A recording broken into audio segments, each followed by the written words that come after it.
The Many Shades of Justice, A Judge and a White Man's Story. The town of Maplewood was a picturesque settlement tucked away in the rolling hills, a place where traditions were held sacred and the past was ever present.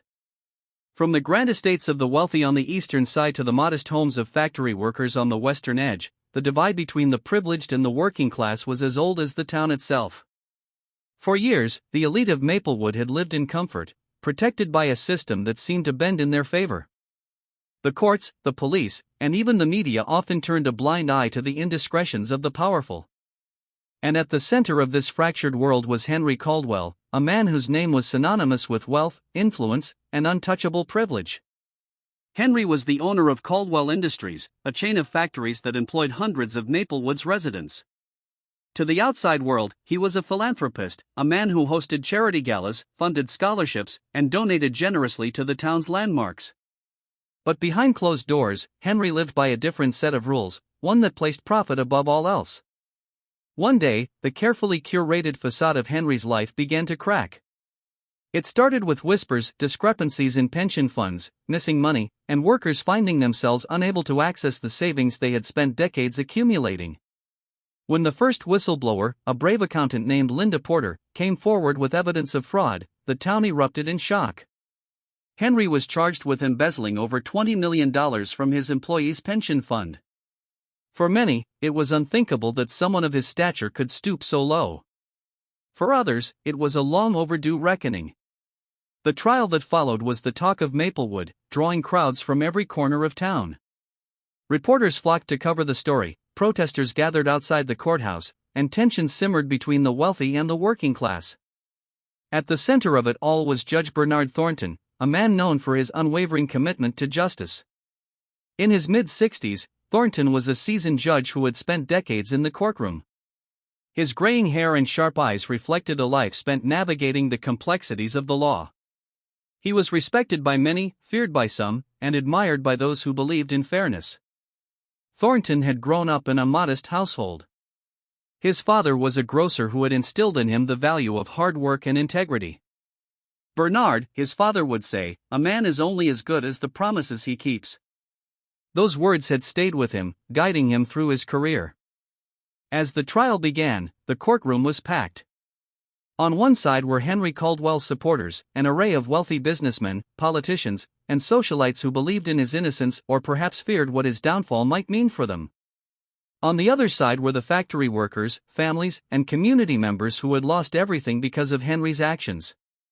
The prosecution's case was airtight. They presented bank statements showing suspicious transactions, emails implicating Henry in the embezzlement scheme, and testimonies from employees who had uncovered the fraud. Linda Porter, the whistleblower, became the star witness. Her voice trembled as she described the intimidation and threats she faced for coming forward. The defense, however, played a different game. Henry's team of high-profile lawyers focused on his image as a community leader. They brought in character witnesses who spoke of his generosity, his contributions to the town, and his supposed mistakes in managing complex finances. They argued that Henry had no malicious intent and that punishing him would hurt the town's economy. Through it all, Judge Thornton listened carefully, his expression unreadable. But inside, he was wrestling with the weight of the case. He knew that whatever decision he made would have far-reaching consequences. In the evenings, Thornton often found himself reflecting on the case. He thought of the young factory worker who had testified about her father's savings disappearing just months before his death. He thought of Linda Porter's courage and the sacrifices she had made. And he thought of the people who looked to the justice system as their last hope. The trial lasted weeks, with each day bringing new revelations and growing tension. When it finally came time for Thornton to deliver his verdict, the courtroom was silent. The entire town seemed to hold its breath. "Henry Caldwell," Thornton began, his voice steady and resolute, "this court has reviewed the evidence and heard the testimonies. Your actions were not mere mistakes or oversights.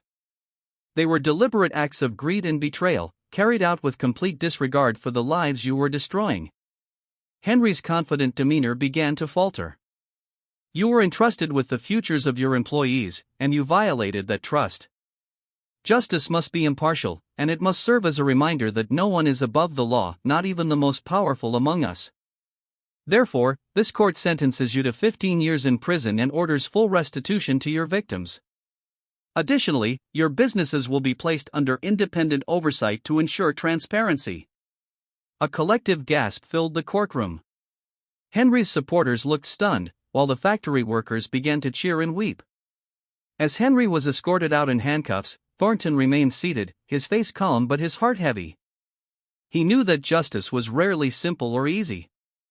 It was a messy, imperfect process, but it was the only way to rebuild trust in a fractured system. In the weeks that followed, the case became a turning point for Maplewood. The workers unionized, demanding better protections, and more whistleblowers came forward to expose corruption in other businesses. The town's elite, once untouchable, began to realize that their actions had consequences. For Judge Thornton, the case was a reminder of why he had chosen this path so many years ago. He understood that justice wasn't just about punishing the guilty, it was about restoring balance, giving hope to the powerless, and reminding society of its shared values. And so, the story of Judge Bernard Thornton and Henry Caldwell became a symbol in Maplewood. It was a story of courage, accountability, and the many shades of justice that define the human experience. Would you like to explore the perspectives of any other characters or expand the societal impact further?